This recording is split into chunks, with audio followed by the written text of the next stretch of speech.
The simple present tense is one of the most fundamental aspects of English grammar. It's used to describe habits, general truths, and routines.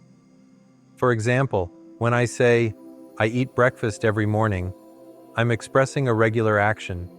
It's also used for facts, like the Earth orbits the Sun. This is a truth that doesn't change. You use the simple present when you want to talk about things that happen regularly or are always true. Think of it as the go-to tense for daily activities. For instance, she plays tennis on weekends, shows a routine, while water boils at 100 degrees Celsius states a scientific fact. In terms of structure, it's quite straightforward. For most verbs, you simply use the base form, but for he, she, or it, you add an s or es.